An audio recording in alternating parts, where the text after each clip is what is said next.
ভাই এসব জায়গায় প্রশাসনের দৃষ্টি আকর্ষণ করছি ভাই। বন্যার পানির কারণে মানুষ কি পরিমাণ অসহায়ত্ব বোধ করে। আমি অনুরোধ করব প্রত্যেকটা কন্টেন্ট ক্রিয়েটরের মাধ্যমে আপনারা যারা আপনাদের টিম নিয়ে কাজ করেন, যেই সমস্ত এলাকায় বেশি বন্যায় ক্ষতিগ্রস্ত হয়েছে, যেই সমস্ত বাড়িঘরে পানি উঠছে, খের দেখা যায় সালের উপরে পানি উঠছে, খের দেখা যায় ঘরে পানি উঠছে, খের দেখা যায় ডেউয়ে বাড়িঘর নেই, তাদেরকে খুঁজে তাদেরকে নিরাপদ আশ্রয় সবাই উদ্ধার করেন। তো এই মুহূর্তে এই অঞ্চলে বোটের কোনো খুবই প্রয়োজন।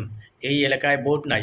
আপনারা যেখান থেকে পারেন বোট সংগ্রহ করে এই সমস্ত এলাকায় আপনারা যান, গিয়া এই সমস্ত এলাকায় আপনারা সহযোগিতার হাত বাড়িয়ে দেন। প্রত্যেকের জায়গা থেকে সহযোগিতার হাত বাড়িয়ে দেন।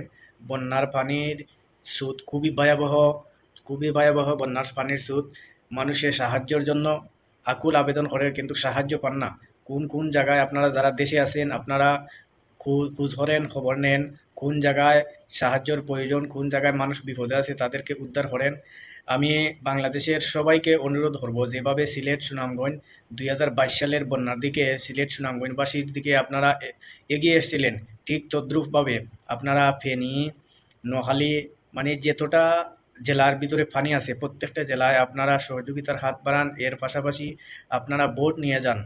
এখানে এই জায়গায় কিন্তু বোটের কোনো বিকল্প নাই। বোট ছাড়া এদেরকে উদ্ধার করার মতন কোনো সামর্থ্য নাই। আপনারা প্রত্যেকে বোট লইয়া যান, বোটের মাধ্যমে তাদেরকে উদ্ধার করেন। যেভাবে শুকনো খাবারের প্রয়োজন, এর পাশাপাশি আপনারা একটি কাজ করবেন, কিছু খাবার নেবেন। আপনারা যারা ত্রাণ বিতরণ করেন, আপনারা কিন্তু শুকনো খাবার নেবেন। এই খাবার নেওয়া কোনো বিকল্প নাই, কারণ অনেক দেখা যায় পানিতে সাঁতরিয়ে রশিতে ধরে বিভিন্নভাবে বিভিন্ন মানুষের হেল্প কইরা উদ্ধার করে। আর আবার অনেক সাঁতরিয়া কুলকিনারা লোয়ার পরবর্তীতে দেখা যায় বৃষ্টির মেঘের কারণে তার শরীরের পোশাকগুলা জামাগুলা ভিজা থাকে। এই ভিজা জামাগুলা পাল্টাইলে হয়তো হে সুস্থ বোধ ধরবো, না হইলে হে অসুস্থ হইয়া মারা যাবে। এই জন্য আমি সবাইকে অনুরোধ করবো, ত্রাণ যারা বিতরণ করেন, আপনারা যারা মাঠে ময়দানে কাজ করেন, ত্রাণ তো অবশ্যই বিতরণ করবেন, এর পাশাপাশি মানুষকে উদ্ধার করবেন। উদ্ধারের পাশাপাশি আপনারা কিছু পোশাক রাখবেন, যাতে ভিজা কাপড় পরিবর্তন করে শুকনা কাপড় যাতে তাদেরকে পরিধান করা যায়। এইভাবে আপনারা আপনাদের কাজ চালিয়ে যান।